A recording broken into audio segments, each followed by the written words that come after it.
Well, thank you so much for being willing to be interviewed for Voices of Community, Erath County Oral History Project. I wanted to start by asking each one of you to introduce you, tell us your name, and tell us a little bit about yourself.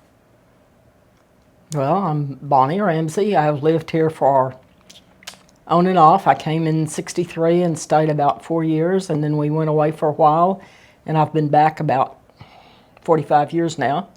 I've definitely seen changes not only at Tarleton, but at Stephenville in general. So it's a good place. I'm Erin Sixkiller, and I was raised here. Graduated high school in 1991 and went off to college and didn't really come back to stay until 5 years ago. And so you've lived in Erath County, Bonnie, for how long in total, would you say? 45 years since you moved back? 55 years. I've probably been, both times together, a little over 50 years probably. A little over 50 years? Yeah, because it started in '63. And Erin, how long would you say you've lived in Erath County?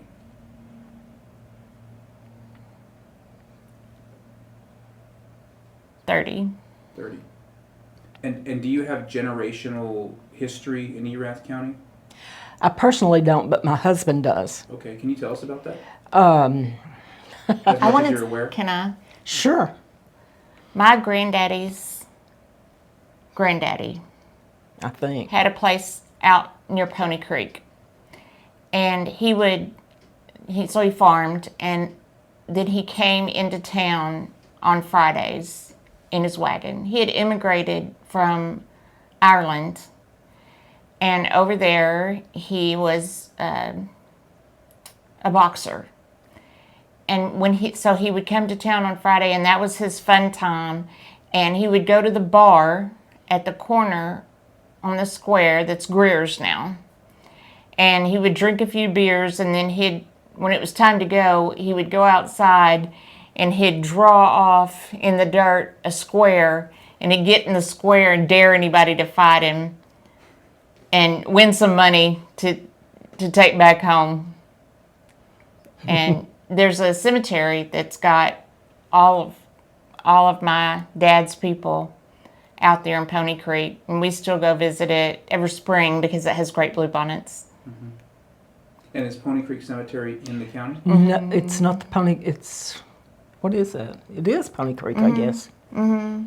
You go out. I think it's just a few miles out of town. You go up the Glen Rose Highway. Okay. Bluebonnet should be blooming right now. Mm-hmm. Oh yeah. We usually go at Easter, and Right. the family's coming down for Easter, so we'll probably go out there and check it out. What are your earliest memories growing up here? You start. Yours are earlier. That's true, but I didn't grow up here. I came to go to Tarleton Okay. in '63. Tell him how memories. you met, how it was to register, and how you met Dad. Well, used to you just stood in line forever for each class. And then I guess the professor would be there checking to see if his class was full. And then you would get that signed up, and then you'd have to go to the next line to sign up for the next class. It was definitely an all-day affair and very hot. My husband and I were from the same town, Breckenridge, but we didn't really know each other. And so we met, I can't remember the name of the little cafe across the street from where the nurses' building is or was. And that's how we met. We met here. We were standing in line, and I turned around and said, "Aren't you from Breckenridge?" And a year later, we were married. Did you say a year later? Like 6 months later, they were married. Yeah, that's true. She was living in Honeywell dorm, and he lived in Bender. Mm-hmm. And then that was the first semester, and they got married over Christmas. And then their parents got them that little house that's No longer there. no longer there, but it's on the campus, where campus is now. And what about you? What are your early memories of growing up? When we first moved back here, we got a little rent house that's right by the school because Mom wanted to go back and finish her degree. And it was on Vanderbilt. And it was, I was impressed by the bricks. I'm like 4 years old, something like that. And we had this rent house and where Mom could walk to school. And I thought that was pretty neat. And now there's a high-rise apartment there. And then I started off school at Chamberlain. Looked different back then. Everything looked different. When we first came back here, 63 to 67, something like that, Harbin was a dirt path. It was still pasture land. There wasn't much past Harbin. And Yeah. they threw a paper route. That was their little job. And so they really got to know the town really well, really quickly. Who did? My parents. Oh, We so did. This was the work. So you guys worked for the For the newspaper Fort Worth Star-Telegram and the Dallas Morning News. when you moved back in the 60s. No. Yeah, when they Oh, got married. Yeah, when that we was, got married. Yeah, that was that's their, right. That was their 64 job. Okay. 64 to 67, something like that. Okay. We threw morning papers. And we, at that time, the Star-Telegram had an afternoon paper, so we also threw afternoon papers. And what other work did you do? That was enough. Well, over the years, Oh, like what did your career end up being here in Erath? I'm trying to think. That was our primary job, Okay. and then I had the baby, and I didn't work until we came back here and I went to school, and then I was a teacher at Chamberlain and at Central and at Hook, and then I retired. And how many years were you a teacher? A long time. I don't remember, 20, 30 years maybe? All elementary school? Yes, Yeah, about all 30 here in years. Stephenville. Special ed. Special ed, yeah. Special ed elementary school. And what grades primarily do you Third and fourth. Third and fourth grade. Mm-hmm. And Erin, what was your career, or what is your career here in Erath? Okay, so in Erath, I would have done just the normal little high school jobs. I worked at Grandy's, which is Pastafina now, and I worked at Winn-Dixie, which is Boot Barn now. And what else did I do? And then when I started college, that's what I did when I was first year of college. And then after that, my second year at Tarleton, I was an RA in golf. And it was, there were 3 left that were not air conditioned. And I thought it was going to be horrible, but it wasn't. They had ceiling fans, and we brought in box fans, and it really was comfortable all the time. I don't know how that worked, but it really wasn't uncomfortable. And I was an RA writing people up for What did you do out of college? for whatever. Do what? What did you do out of college? Well, then I went to another school, and then I did the same thing she did. I got married and had a baby and dropped out of school, and then came back to Tarleton, and I graduated in 01. But I had a little baby, and when I was going to tell you about 9/11. I had a little baby, and I'd taken her to preschool, and then I'd come up here for classes. And my classes were at the time it was called Wisdom Gym, but it was like child and family classes. And we knew about 9/11. We knew about we kind of knew a little bit from the radio. Heard about it on the radio on the way to taking her to preschool, and came up here and went into the department office, and they had a little bitty TV, and everyone was crowded around, and military science was in that same area, and so the military guys were in there too. And someone said, who would have done this? And the military guys, gave us a little lesson. But I'll always think of, when they say, where were you when 9/11? It's like I was in school, and I remember hearing about it at school, talking about it at school. That's interesting that you would tell that story because that reminded me that Oh, the first semester we were here was when Kennedy was killed. And, they jumped in the car and went to Dallas. well, they were shutting down the campus, and the ROTC boys were supposed to gather and do whatever they were going to do. And we got out of here. We went to Dallas to see where it happened, and then we went on home and stayed home for a week. And of course, when we got there, it was on the news, for a week. That's all you heard. But I think it's funny that we went to Dallas instead of staying on campus. Interesting. Yeah, That would be Dad's influence. yeah, that's true.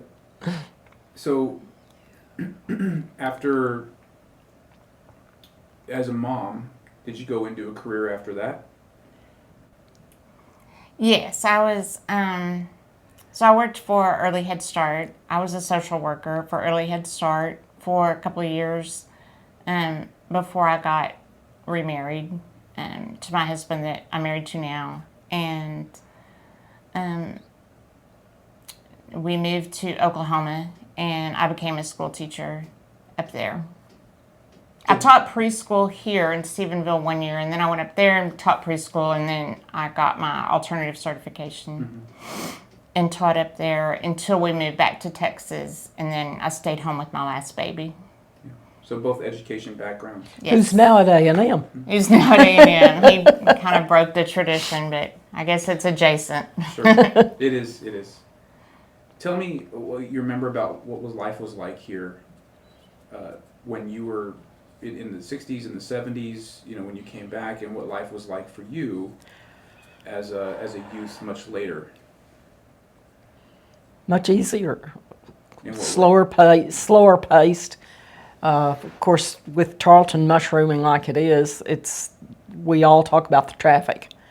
But it was easy to walk around. In the 60s, the girls, not as many people had cars, for one thing. Wasn't it something like freshmen didn't have cars? Or no? I don't know, because by then I had a car. Okay. But I would see it would be the girls because our dorms were closer, and they would walk up Tarleton Street to the town. Oh, something the kids would now think was funny is that I can't remember what night it was, but we would go to the show. It was called Quarter Night because you got in for a quarter. And you walked to the downtown movie theater Oh yeah. from the school? Oh yes, that was easy. And where was the theater? What building is that now? Or It's downtown. do you know what business might be in there? It's about a block off of the square. Have they knocked that all down and made that parking lot and the bank building and all in there? It might be across, well, Okay, so the Rock and R. oh, and that Frames Etc. It would be across the street from Frames Etc. was where it was. Across the Generally. street from what? From Frames Etc., I believe. Yeah. And J.C. Penney was down there. And the Hallmark store Oh, the Hallmark store was wonderful, yes. And was across from the. I remember going, and in my memory, it was like the first movie I ever saw was Cinderella. And was it Cinderella that you took me to, and we had to stand in line, and the line went all the way around the block? It probably, was a big deal. yeah. I'm trying to think where the Dairy Queen, which just now closed, was about the end of the town, so to speak, and then after that, it was pastures and farmlands and things. Or wasn't it down kind of where the museum is? The Dairy Queen, wasn't that close to the... There was a Dairy Queen there, yes, but I'm talking about the one that just closed. Oh, that one. There wasn't... Wow. Yeah. Except for Wolf Nursery. Wolf Nursery was out in the country, way out in the country. And now I think that's about where Jack in the Box is. It's hard to remember where all of those things are because some things have changed a couple of times. Sure. Well, like when they built Bosque River Center, there was like a bunch of land between, I'm going to say like Dale Street, like going out Washington. Then there was nothing but like Wolf Nursery out there. Mm-hmm. And then there was Bosque River Center, this big old shopping center. And there wasn't anything. And 6 movie theaters. We thought that was crazy. And what year was this? Like, this was when you were young? When I was little, probably don't like remember. 1980. I don't remember. And we'd had a Walmart for a few years. Which is where H-E-B is now. No, that was Kmart. That was Kmart, yeah. HEB was Kmart, and the Ace Hardware was Gibson's. We talk about that a lot, like where we went before Walmart. And then there was Perry Brothers downtown. There were 3 what we call dime stores, I believe, weren't there? Duke and Erath was one, Perry's was one, and then there was another one, I think. Well, Ben Franklin. Ben Franklin's. Before it was like what it is now. And so you could get little, like if you needed some school supplies, little things like that, you get those at the dime stores faster than going into Kmart or Gibson's. Mm-hmm. Where were the hangout spots when you were here? For college students, like the college students. I'm trying to think of it. Dan Malone owned it. It was where the Dairy Queen that just now closed was. Uh-huh. But it was more like it was a wooden building. That's about all I can. They called it a steakhouse, but it was really hamburgers or whatever you wanted, of course. Mm-hmm. And you would go there and play the jukebox. And it was a big hangout. And people, as I said, I don't think as many kids had cars. So it was a big deal. We went over, I shouldn't have said we. Some of the kids would go to Mingus, which was a big deal, of course. And that was the big thing on the weekends, was the kids It's going to Dry Mingus. County. Mm. Yeah, we were definitely dry. And so that was a big thing to do. And also, it was very unusual for us to be married. There weren't that many married kids on campus. And so when they saw us, we were like, what, the token married couple. There were, as I said, there weren't too many of them. We were both history majors. And so we had all of our classes together. I was trying to think. I had Dick Smith, Aaron Grant, Farron Bach, Mary Sue Stagg. Those were all in the social studies department. Fantastic old guys. It was a fun, and I think that was the total school, That History was department? History department, yeah, our social studies. Yeah, I was trying to think of that. Joe Christopher was here, and I think he's still around. I'm not sure about that. He was English. He was just a few years ago, I saw Yeah, him. Virginia Yearwood. I took psychology under her. Hugh Antoine, he was in the education department. Ken Seipert was in the education department. Mm-hmm. I can't think of anything else. Okay, in the 90s, we drove the drag, and that was the hangout. And so, And what part was the drag? Washington? okay, so it's Washington Street from Bosque River Center down to the old Sonic. And you turn around and go back and do it again. And since Lillian was open, you could kind of drive around the campus and see if there was any, like college parties or whatever like that you could find. And but the best spot, I thought the best spot to stop and chat with people was the Montana's parking lot. So there wasn't Montana's. The building was there. It used to have been a Pizza Inn, and it was closed down. And that's where we would congregate.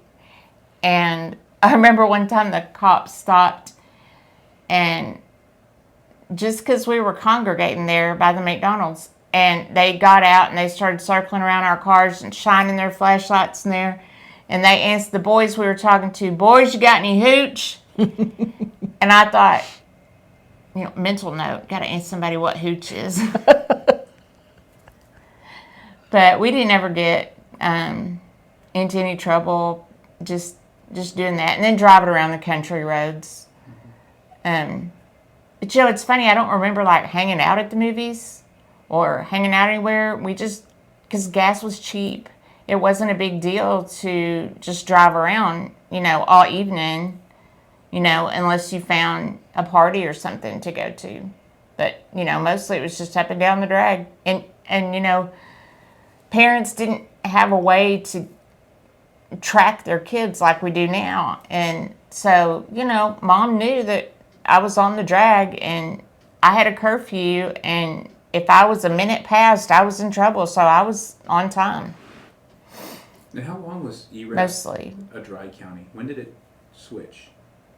Well, it hadn't been that many years ago that it switched. It was just a few years ago. But it was dry throughout your college time. Oh, Erin. gosh, yes. Throughout my college time, so the 90s, but then when I came back in 99 or 2000, then there might have been beer. Or for a long time, when Montana's opened up and they had that bar, then you had to join the club. Join a club. Yeah. And so it was still a dry town. It wasn't sold in the stores. But you could go to certain restaurants that had bars, and you could have mixed drinks and beer. But you had to join their club. But it was free to join the club. And then you were in the club for the rest of your life. All you had to do is just show your license once, and then they put you in the computer or whatever. Mm-hmm. And I'm going to say it was like that for maybe 10 years or something, or more. Mm-hmm. So you made beer runs to Mingus a lot. People didn't go to Proctor, I don't think, much. It was... We went to Proctor. You went to Proctor. We went to... somebody. Whatever. So talk about local traditions, events that stand out in your memory. The 4th of July. It was big. Big parade, and then we'd all jump on the back of those trailers. What did they call those trailers? I don't remember. We'd jump on the back of these trailers that had been part of the parades. They were all decorated up. Oh, yeah. Like floats. Yeah, they were floats, but they were for riding on. They were just trailers. Well, they also made them so if you were parking in trams, they called them trams. Yeah. So if you were parked a long way away, it would go back and forth. To the park, to the city park. But you'd jump on that, or people would just walk down, what is that, Belknap? Or probably. In front of the Methodist Church. The parade would kind of end in the park, and then everything was ready to go. And that's what it was when I was little, 5, 6, 7. And for several years, yeah. Spend all day down there, and it was hot. But my granddaddy and his church people would have an ice cream booth. They made homemade ice cream.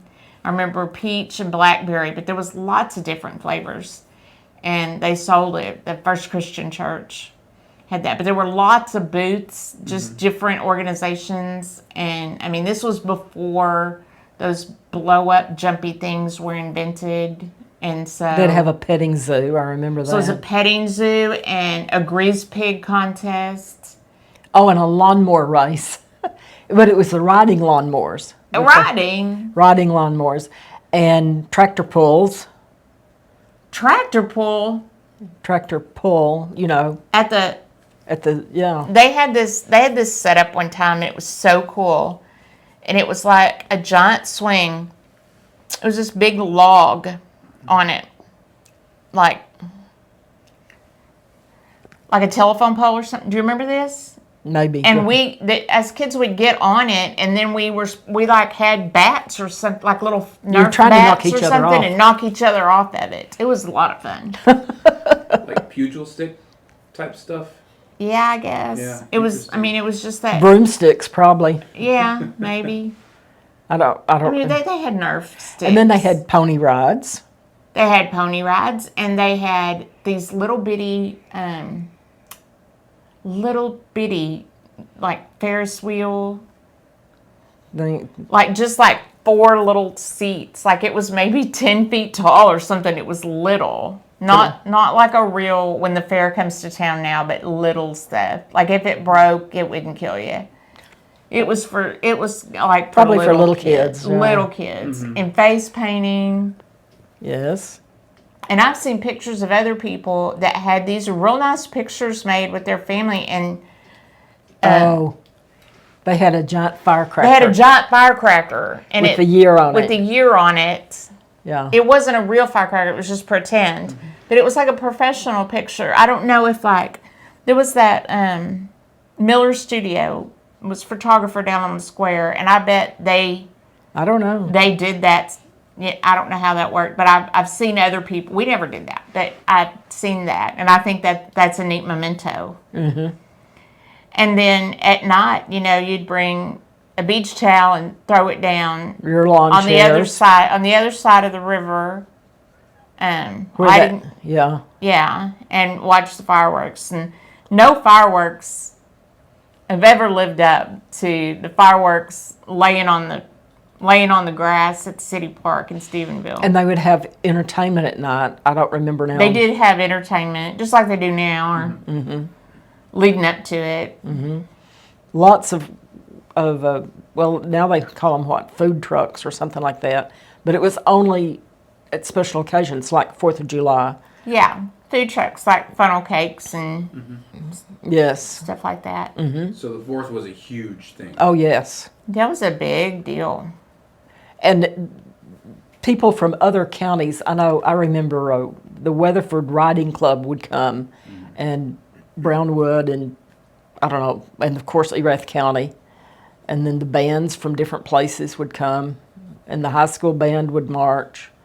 It was all... That's the parade. But then, when they built that amphitheater, I kind of remember, there wasn't one, and then it was exciting, there was one. And they got, real country, real singers to come, real little bands to come. There was a dance class here in town, and the little dancers would get up and perform, and Yep. different groups. I performed. I don't remember for what. It was probably My the daughter, dance. I remember we'd had Kaylee in the Tarleton cheer camp. Yes. And they'd timed it so that, it was like the first summer session. And then They got to ride on a float. they got to ride on a float. Yeah. But they performed at that amphitheater, and they were so hot, and their little cheeks were so red, and they did their little cheers, and it was so cute. Yeah. There probably wasn't as much competition from outside the city, the Stephenville, that drew people away. And so a lot of people came here. And I still hear people, the older people my age, talking about, well, we could see it just sitting in the chairs in our front yard. Mm-hmm. And so that was a big deal, that you could go up on the hill from Stephenville Funeral Home and park up there and see it. Yeah. So, anyway. What's changed? I'm sure a lot, but talk about the most significant change in Stephenville, Erath County that you've seen. Back in the 90s, back in the 80s, the 70s, the 60s, everybody that lived in Erath County knew exactly how a four-way stop worked. Yes. And it went just as smooth as can be. These went. And I think about it sometimes how can we teach people now? I don't know. Maybe the high school could have a class. Maybe Tarleton could have a class. But somehow we've got to get people to learn, because people didn't know. People knew how to do it back then, and it went fast. Boom, boom. So traffic has been a major change. Oh, absolutely. Yes, there's a lot of traffic, and the places where we used to shoot through, like Lillian, when they closed that blew our minds. We're like, how are we going to get from one loop to the other? What are we going to do? The other thing I noticed, though, is that even when I came in the 60s, if you would choose a name to say, oh, yeah, and then they knew all the relatives. And so we don't know as many people now. and we have to look around and say, who's been in Stephenville and can tell me why are those giant posts down there by what's the Paradigm building now for the Baptist Church? Why are they there? They're just there by themselves. And so why is the rock fence there? Nobody, the young ones don't know it. It was real enjoyable. When I came back 5 years ago, my son was in 8th grade. And he'd gone to school in the city all his life. And he came here, and even though he had visited Stephenville, he'd never really examined it. And he had so many impressions, and he would ask me so many questions that were odd. And he loved that I had a story for like every little, he'd be like, well, what was that? And then I can, give him like a 50-year history of what it is, and then she can go further back. Yeah. Well, you talked about the arch, not arches, but you talked about those rock gates. Yeah, the gates, yes. That just sit out there by that building. Yes. Well, there's a historical marker on there. Yes, there is now, but there wasn't. Right. But Mom knew. Mom, you knew what they were. I can't remember, to tell you the truth now. It was part of a park system, though. There was a park down there. You told me it was a WPA project. Well, the rock fences are on the other side, and when they around the cemetery, that's all part of the WPA project. And I would I won't guarantee, but I'll say, you ask a lot of the high school kids now what's WPA, and they have no clue what we're talking about. Oh, surely they teach that. Well, just because they teach it. Surely that's in the high school American history curriculum. We'll have to ask Kaylee. Yeah, but anyway, I think that's a really neat thing that the WPA did, and it makes me sad when I drive by the cemetery and somebody's knocked it down, and it's probably hard to find people now that do the brickwork or the masonry work that can put it back together again. But it's part of the history. It's kind of like most all the streets. We passed a street just a few days ago, and I noticed it was Cleveland. Well, I know that there was a Judge Cleveland, I believe, here. So most of the streets have a history about why they're named, like Harbin. Doc Blanchard, I noticed you had a building here. And all of that, there's a reason for those names. So that's... Wolf Nursery.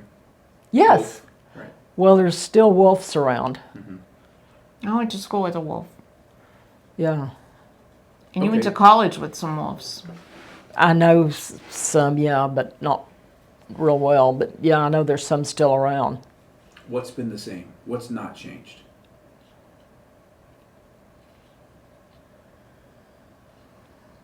I'd say like all my life, the college was the biggest employer, and a lot of these factories Have come in, yeah.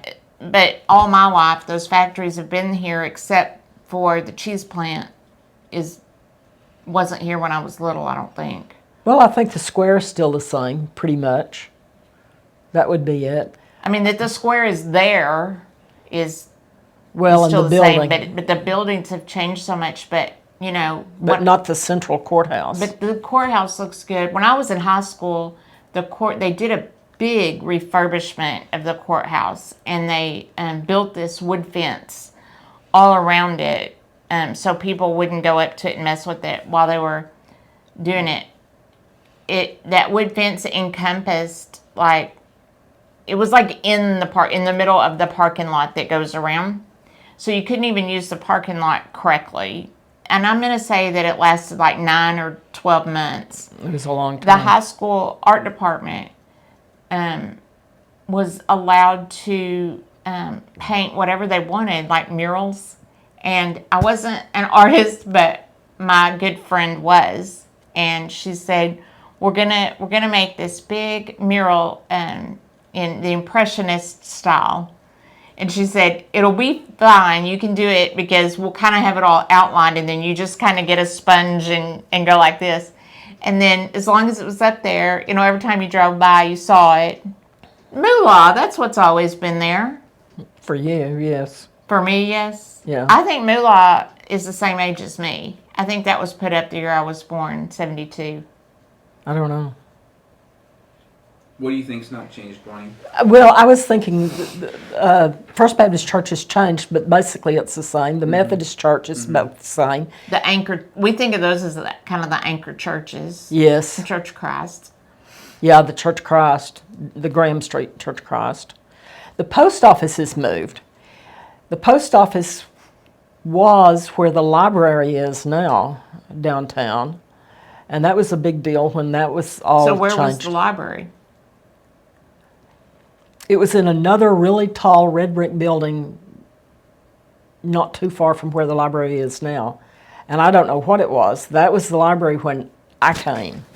I'll show it to you. You'll have to show it to me because we're going to go downtown after this. I think the brick streets. The brick streets. You know, it's nice that we still see some brick streets. I like the brick There streets. was more brick streets. Really? Some of those houses on Tarleton were moved here, I think, from the Thurber area. But I don't know which ones, but I've heard that. The houses? There's a couple of houses that when the coal mines closed and all that, they brought some houses over here, By hook? sort of. But it's, So we used to have more of those Thurber brick streets. oh yes. Yes. And, The whole downtown was brick. yes, Right, and it's been covered over with, yeah. but there's some openings. Yeah, you can still see some of it. The whole downtown was brick. And if you've got, for some unknown reason, because we've got some loose bricks at my house, but if it says Thurber brick on it, you're pretty happy and you, oh, we got to keep that one. I thought it was neat that we lived on a brick street when we moved back here and we were on Vanderbilt. We did. Yeah. And you were going to walk to school. I did walk to school. Well, we weren't but a block from school. We were right across the street. Yeah. So the family moves back. Let's talk about traditions. It's a good jump, like bridge. So what traditions are important to your family? Well, I'm the only child of an only child Okay. of an only child. Okay. And so I was kind of raised that holidays, everybody came where the child was. So I didn't travel, the grandparents came to me and there wasn't any cousins. So She's the only grandchild on both sides. I am too, for that matter. But we all gathered. But we all gathered. But, I mean, my dad had cousins and aunts and uncles and such, and all those people. But they all came here. We had a family reunion. Well, A few years I ago. called it a family reunion.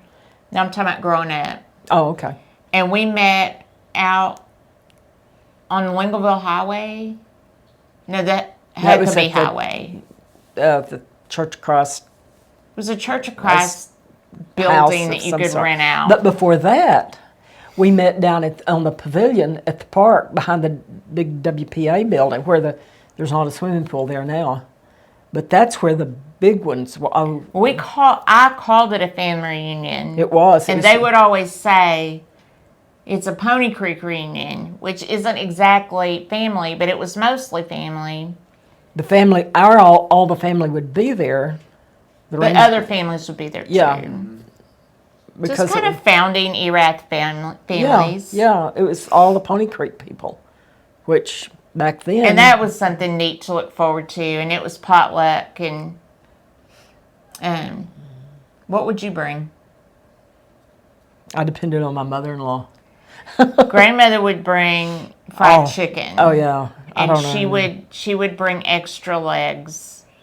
But Yeah. I didn't always get one if I wasn't fast enough.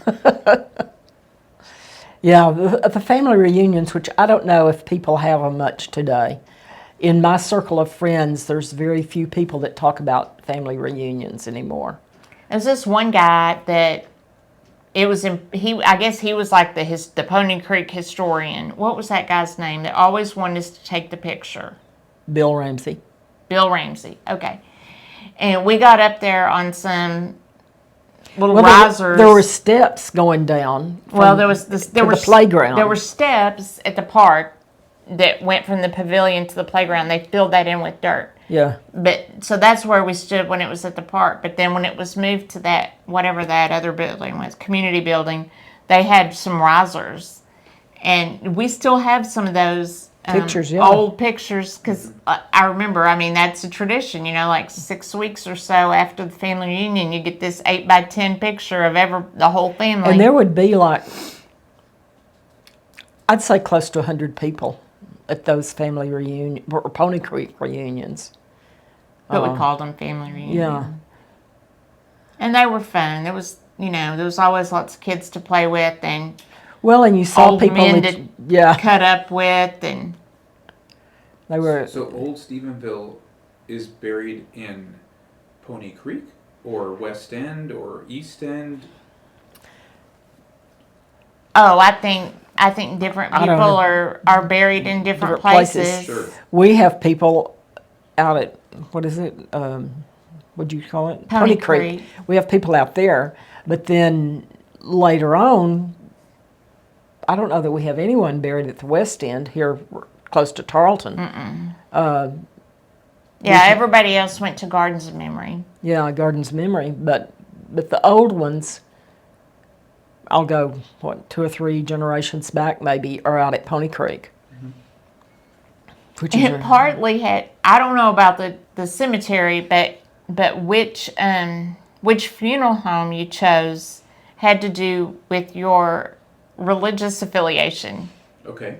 So you went to Stephenville Funeral Home if you had anybody that was Church of Christ, and you went to Lacey's if you had anybody that was Baptist. And I guess it was toss up if you weren't either one. yeah. But my great grandmother was the only one that was Church of Christ, but the whole family used We're Stephenville. Baptist. Always used Stephenville. Yeah. Talk about, so you talked about family reunions as being a big deal. You talked about July 4th being a big deal. What about Thanksgiving and Christmas? What Well, were those celebrations like? that was just for the family. My mother-in-law, the Ramsays, she was the senior of her siblings, so they all came to her house. Same thing for Thanksgiving. What was on the table at Thanksgiving? Oh, turkey, homemade rolls, mashed potatoes, sweet potatoes, green beans, and then her special whatever she made. You Fluff. know, The fluff. the fluff, The pink fluff, the green fluff. What do you call the oranges with the coconut? ambrosia. Ambrosia. Yeah. And since I married into a large family and there weren't any people much from my side of the family, they were very gracious and we fit right in. My parents and all fit right in with the big group. Right. So it was quite a surprise when I married into a large family. They had soup on Christmas Eve. Homemade soup. Yeah. They said, like, because you're going to eat big the next day, so you were kind of fasting in a way. I thought that was a terrible tradition as a child to have soup on Christmas Eve. Was breakfast, I'm sorry, was Christmas a breakfast? Was it a lunch, a dinner? Yes, it was all of the above. Okay. I don't remember anything except from getting ready for the dinner. And we called it dinner. But it was lunch. It was lunch. It was a late lunch. It wasn't at 12 o'clock. It was probably 1 or 2 o'clock. Okay. There was, I don't remember the guys gathering around for football games or anything like that. If the weather was good, the men were outside. And once they moved here, they had we called it a barn. It was like a 4-car garage / barn. And it had a wooden stove out there, so it was heated. And the guys would all go out to the barn and, congregate out there. And the women, of course, were in the kitchen. As many as could were doing whatever, making the rolls and all that, and just chatting. Yeah, rolls from scratch. Oh, yes. There was nothing frozen or anything. Everything. Pies and hummingbird cake. Yes. And then her generation was coming along, so there were little children, sort of, just running around. And Erin, for your Thanksgiving, what did your husband bring into Thanksgiving that was maybe different than you experienced with the Ramsays? What ended up on the table that was different? His family, yeah, they were from they were Trail of Tears people from Arkansas, Oklahoma area, and they had a big family. Let's see. My mother-in-law is a great cook, and her family always made homemade rolls, but they didn't have like the same exact thing every holiday, kind of like we always had, like the holiday menu. They kind of would change it up, switch it up, and you might have turkey. You might have, one time we had, what is that, rack? Crown roast? Where there's like a little piece of paper on the bones at the top, and it's like a round thing. Okay. The meat. Uh-huh. Leg of lamb. Maybe. Lamb chops. It was lamb chops. And we had that mint jelly with the lamb chops. My mother-in-law always like wants to do something different, unique, and memorable. And she always writes out a menu that you can check and see how you're going to deal with whatever she's making. Now, I'm interested in a Native American background Okay. during Thanksgiving, which to me could be interesting and is interesting traditionally. So I wonder what that was like, or was there... because in that area of the country, people are very accustomed to Native American names. They don't think anything of that, but there's a lot of the heritage that's been lost. So like they'll go to meetings and they'll know their chief, and the Cherokees still have a newspaper, and we still get it. And we've been to some meetings at large, so that's like outside of the territories, and it was in Fort Worth. But sometimes they gather in Tahlequah. That was their like Capital? Kind of capital, county seat or whatever. And they have their special day is Labor Day weekend. So it's kind of hot. So I'm never really down with wanting to go do a big thing. But we've gone there, and they have things. But I don't know how that affected the growing up. It was kind of like, well, my husband's grandfather's grandfather was Zeke Proctor, and you can do a search for him. And it's not Erath County, but he's famous because he's the only single person that the United States government had a treaty just with him, because he just kept going after people that he thought. I just thought you might chime in every once in a while. I didn't think about bringing there's a newspaper or magazine thing that we have written up about Zeke Proctor, but he was quite a character. So that they tell stories about Zeke, and he had triplet girls back in the 1800s, and they named them. They all had flower names like Lily, Rose, and I don't know, Petunia or something. I don't know. And they so that was a big deal that he had those triplet girls, and they all lived. Yeah. But they tell stories about Zeke and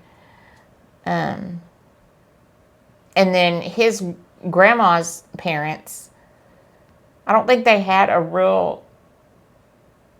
this is my husband's great grandparents. I don't think they had a real happy marriage. And Mom says she's heard this same story from other people. But the man didn't come home one night. Not sure if he was a traveling salesman or if he just didn't come home or whatnot.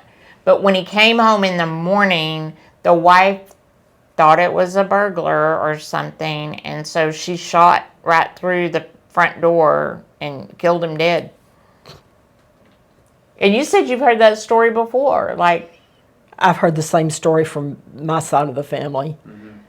but not the same people. But you know, what's really funny about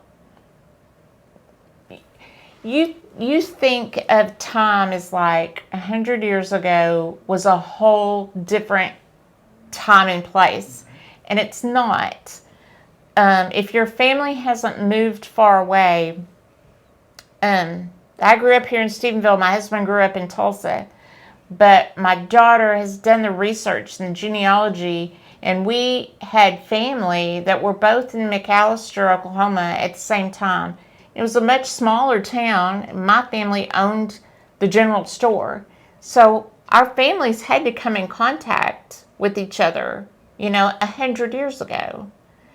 And so it's not like 100 years ago is a different time and place. It's all connected. It's all interwoven.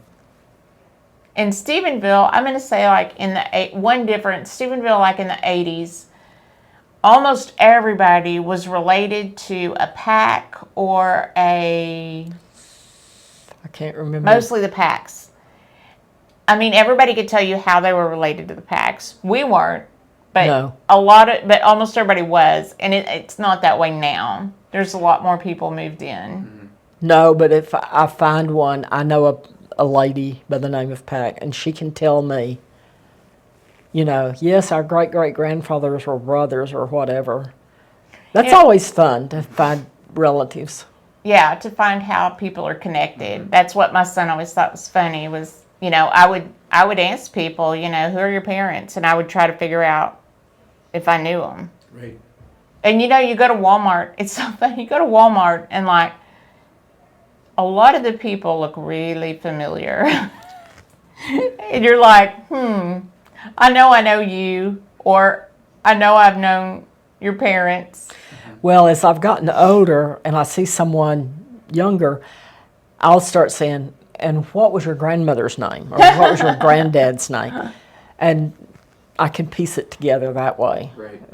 Unfortunately, now at my age, I look around to find somebody that I can ask. I am the old one. I can't find people. I have to find somebody that's like the Packs that can relate further back. Sure. Old Stephenville. Yeah, old Stephenville. Well, speaking of people, are there people in the community that were an influence to you that you can recall here in Stephenville? Oh, yeah, teachers all through. Do you recall any of their names? Yeah, Miss Bond was my music teacher. And I thought it was amazing because she had taught my friend's dad. And so this would have been like around 1980. But then she went on to teach, like 4 generations. She did. Or more. Yes. And she always had a smile on her face, and she always wore a dress or a skirt and pantyhose and high heels.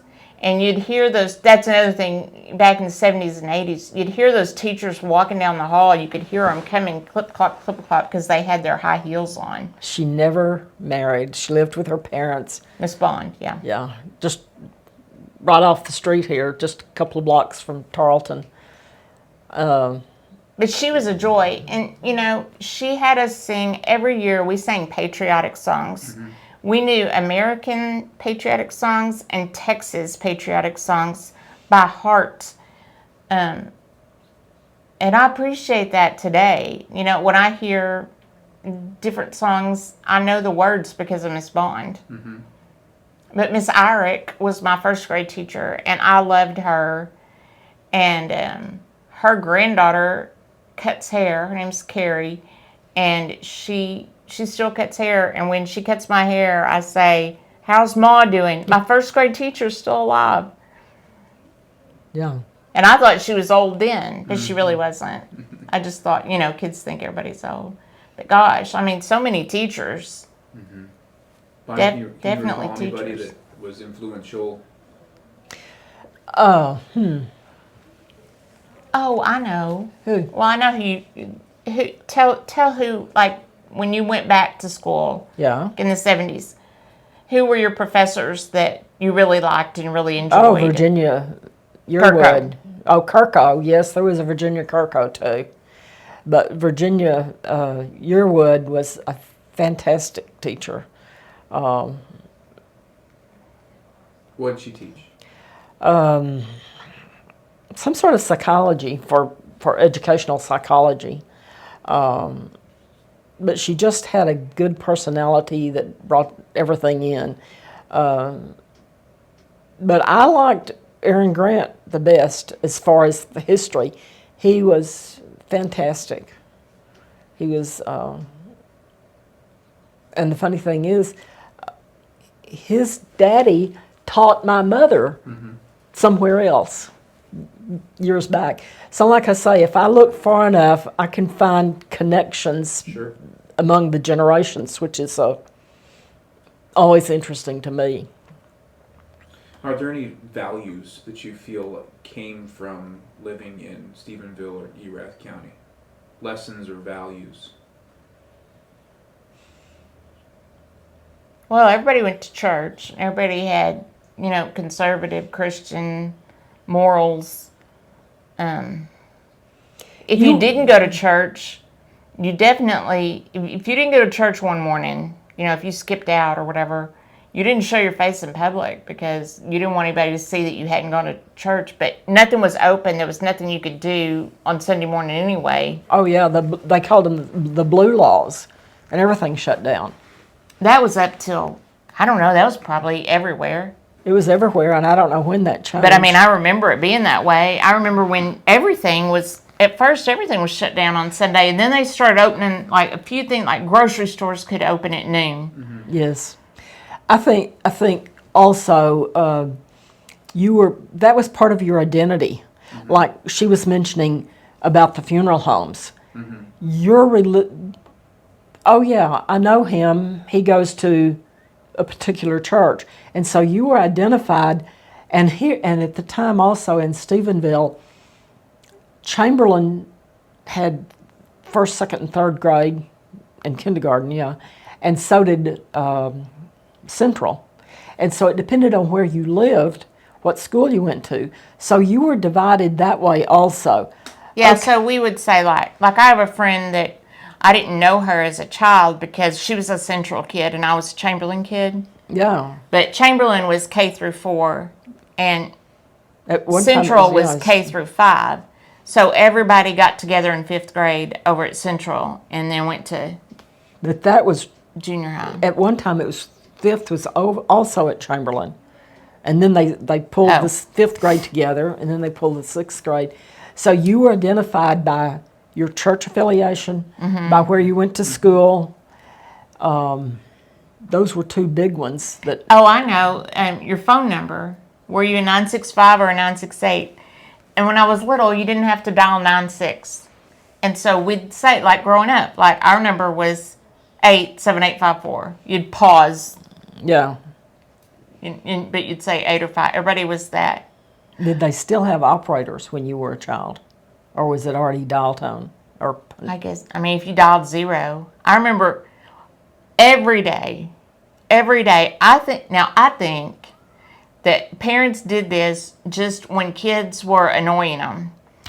Parents would say, go call time and temp. Yeah. And I think it was a bank, and you'd call it, and I'm surprised I don't remember that number. And then you could announce it to the household, and 5 minutes later you do it again. But it was more the temp, I think. There's like trying to decide what, if you could wear shorts or not, Well, that's funny because when I was a child, you just picked up the phone and asked the operator. what time it was. You bothered the operator for the time? She wouldn't do anything anyway. She was just sitting there waiting on a phone call. They always look busy in the movies, moving the Well, the other funny things thing, I around. mean, we are really getting off of the Tarleton subject, but my mother told the story that party lines meant that you had one ring or two rings, depending on, I don't know what. But on their party line, the operator would call their opposite number and wake him up for work every morning at 6 o'clock, which aggravated my family to death because it rang their number a lot of times too and woke them up. But she was their alarm clock. That was in the 40s. That was, Like we used to do to hotels. yeah. Mm-hmm. Tell me what stories have been passed down through the family through the generations. Oh, gosh. I remember Granddaddy loving to tell the story about Old Man Snow. Okay. And because he was a kid when all that happened with Old Man Snow, and I thought he made up that little rhyme, but I don't know if everybody said it. Well, Old Man Snow killed his family back whenever it happened. 20s. Yeah, and so her granddad he wrote a poem which said, do you remember the poem? Old Man Snow is a good old soul, but he'll never get to heaven in a sugar bowl. He was a little kid. Yeah, and so he told that story and then he would just die laughing. He would die laughing. He always thought that was funny. Well, later, I was taking a lady for a ride out in the country around the Pony Creek area, and she pointed out across the field and she said, right over there was the cellar where they found Old Man Snow's family that had been killed. So she knew a heck of a lot more about it than I did. Of course, she was a generation ahead of me, too. Yeah, that was a good story. Yeah, kids always like to tell that one. I'm sure they still There's have. another one, something about a pond. That's a local story, but I don't know it either. Well, we just Ghost don't remember it. stories, yeah. Yeah, ghost stories. And then there was a place that, when I was a teenager, that they'd try to go, and you started out on Alexander Road, and Yeah. I never could find it because I only went at night with people that knew where they were going, and so I never could find it. But it was called Hell. Do you remember Hell? And it was like a dried up river, but if it hadn't rained in a while, then it wouldn't be muddy, and you could go down there, and it had lots of trees, and the roots were showing and stuff, and it was spooky. Let's shift to food and talk about meals. Well, meals were cooked at home What because reminds you of home when I say we didn't go out to eat. Mm-hmm. There weren't places to go out to eat. I remember, and you do too, when McDonald's opened, the one across. The first McDonald's. And I remember my brother-in-law was so excited because he went and got Erin and took her down to McDonald's to get a hamburger or something. I don't know how old you were. You were little. You don't remember that? I was like 6, 7. Probably. But they didn't have all these fast food places. All there was before that was Dairy Queen that I remember. But even then, even when there were restaurants, people didn't go very often, and so you ate at home. I know on Saturday, it didn't matter if it was at our house or at grandmother's house, there was going to be a pot of beans on the stove. That was Saturday food. That's all there was to it. That was Saturday food. And she made biscuits and rolls from scratch. Mm-hmm. She never bought mixes or anything, or frozen or anything else like that. Now, were y'all eating beans just with Cornbread. corn? Okay, so there was some. Beans, cornbread, and probably potato salad Okay. with sliced tomatoes, sliced onions, Cantaloupe. In season. Well, my father-in-law always had a big garden. Mm-hmm. He grew up on a farm, and he that was part of his relaxation, I think, probably. He also kept a couple of cows, and they lived right down on Alexander Road, which is in town, but they had about 6 acres, and so he had a couple of cows, and at one time I think he even had a couple of pigs and some chickens. Oh, I love to gather the eggs. Yes. And so, I don't remember pigs. well, that was before your time. That's when Steve. But I remember the cows, and he would bring in, like if there was a calf that the mother rejected or something, he'd bring it into town because he had like acres out in the country. And then there was this town farm, and he'd bring that cow in and bottle feed it, and I remember him Letting you do it? letting me do it, but that's where he caught me an armadillo to look at and touch and see what an armadillo looked like up close twice. Once out in the country and once in town. And, a possum. He caught a possum for me one time. Oh, yeah.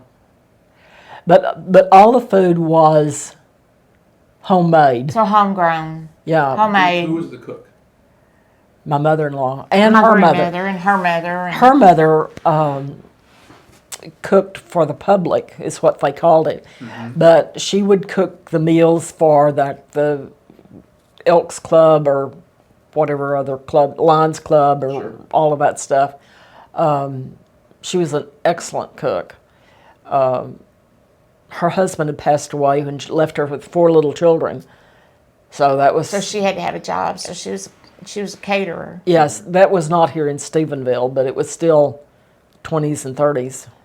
It was Texas. It was It was nearby. still Texas, yeah. So that's why when you ask me what I took, I didn't, because they were the cooks and they were very good, and that's just the way it was. Well, we always had a turkey for Thanksgiving, and we always had ham for Christmas. And then I think we always had a ham again at Easter. Oh yes, ham at Easter for sure. But we might have had turkey and ham at Christmas. Yeah, we might have had turkey and ham at Christmas. Because there would be a lot of people there. Now, what's the family meal that's been passed down? I'm sorry, what? What's the family meal that you say has been passed down? I think it's just the regular traditional, you're going to have turkey and ham. Well, my great-grandmother made these, we'll call them cheese biscuits. They're savory. They're Spicy, yes. but they're spicy with red pepper. And They're not breakfast biscuits. they're little. They look like a cookie, but they're spicy. And my dad liked those so much that Mom learned to make them, and so Mom always made them. So that was a tradition. Yeah. And Mom always makes these seasoned crackers, and so at Christmas time we have to go on a hunt for these little oyster crackers, and sometimes they're out there and you can find them, and sometimes you can't, and you have to hunt for them. But she always makes them, and she'll say, like, I've already made 3 batches, and a batch is a lot. Yeah. A batch is a lot. A lot of people make those variations of the seasoned crackers. Yeah. What are you seasoning them with? Ranch powder, Ranch powder. garlic, Garlic. some kind of oil. You always add oil to them. Red pepper and lemon pepper. That's But the basic. that's the basic. And it's in cookbooks. I've seen it. And so I combined a lot. So everybody has their own particular way of, seasonings. Some people make it with saltines, Yes. but my family likes The oyster crackers better. the oyster crackers. And that came from your... Actually, it came out of a cookbook, a Southern Living cookbook. Okay. Yeah. And so, oh yeah. When I taught, I would make them up, and the children loved them. And so, teachers always give their kids gifts at Christmas, and I made up, and I would give them to all my kids. I can remember making up a minimum of 60 little packages to give out. Now I don't, of course. I have, make 3 or 4 batches, and that's enough. Mm-hmm. And But that's still a cheese lot. biscuits were generational, right? Oh, yes. Cheese biscuits were generational. Yes, yes. I don't know where Great Mama got that I don't either, but recipe. she had. She also, she knew how to cook for a big crowd. Oh, yes. One thing that impressed me, she always kept her metal Folgers coffee cans, and she cooked sweetbreads in them, like banana bread, in a coffee can. And so you'd get it, and it would be sliced up in these big rounds, and then they'd cut it to, you know, depending then on slice it up. depending on the can you cooked it in. Yeah.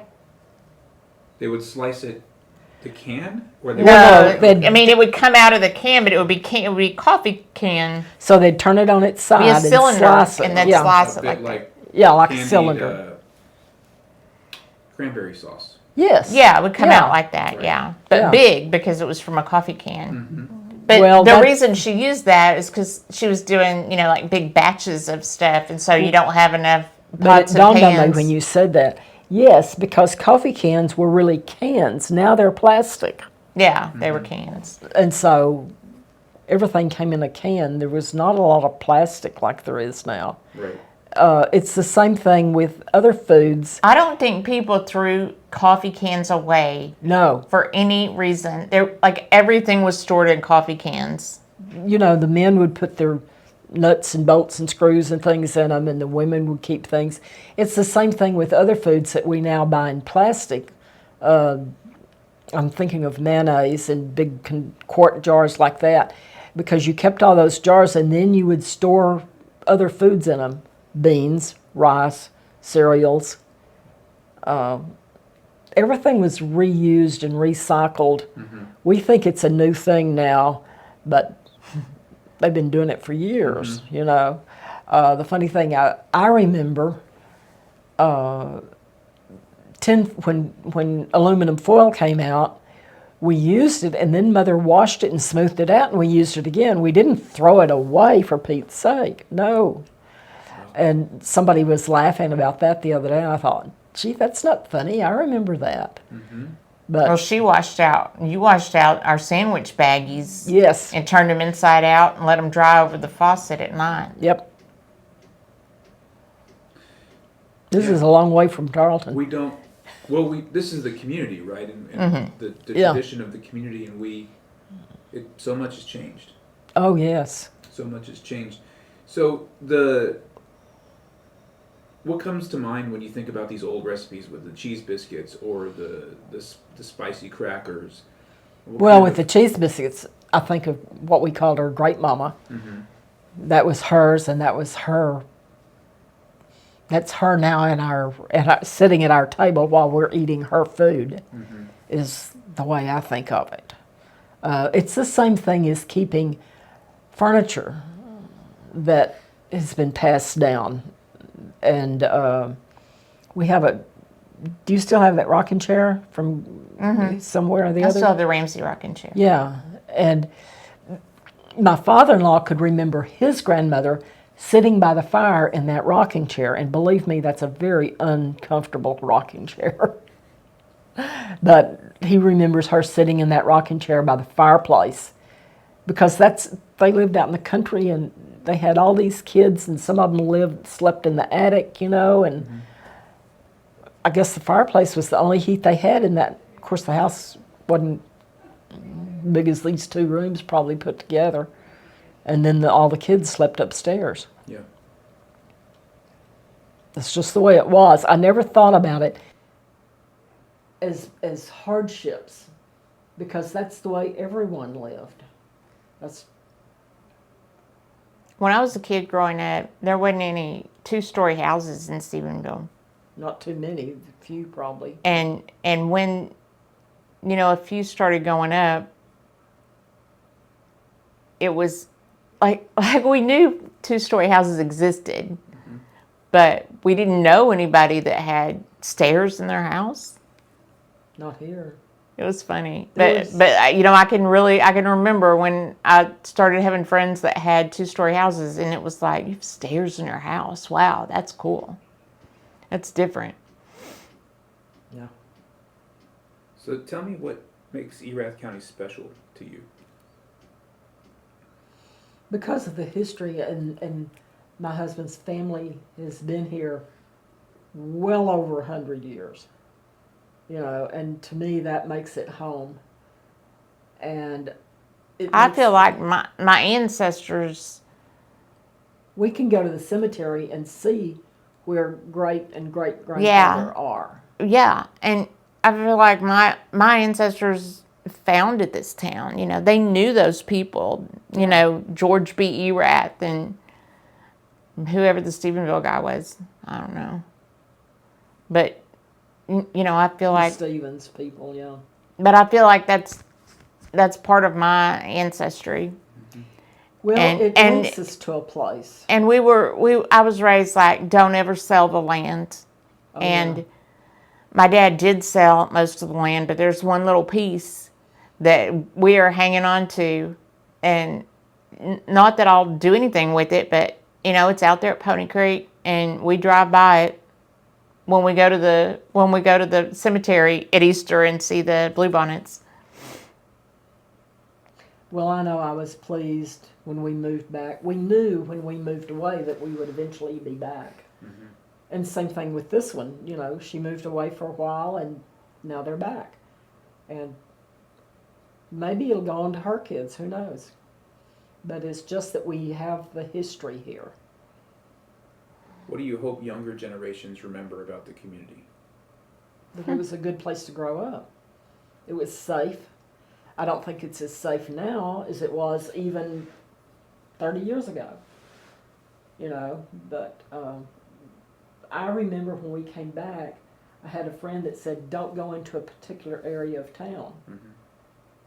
And that was strange. I don't have any fear, and I'm sure some people do in some areas, where you step out of your back door and you're worried about somebody, you know, being wandering around in your neighborhood.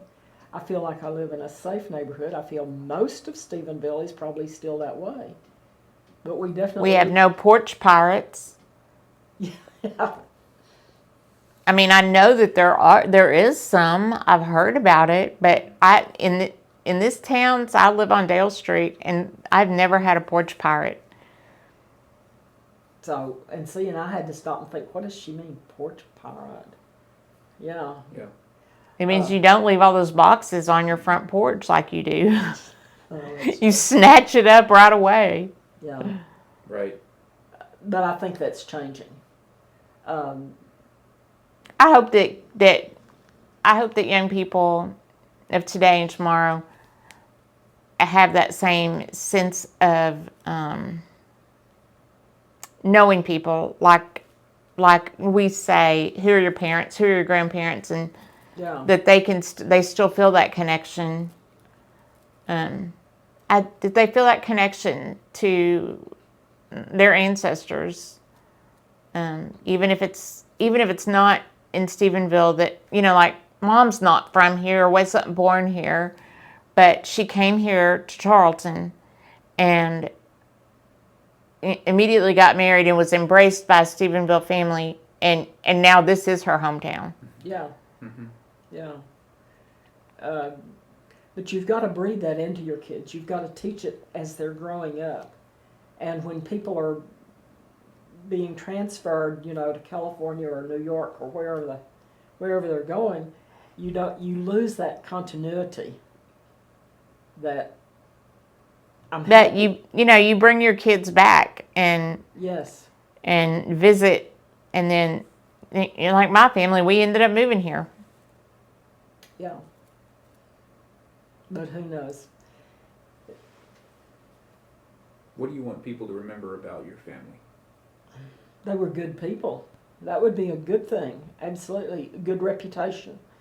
I remember when she was little saying, you know, once you lose your good name, you'll never get it back. And so you want to keep that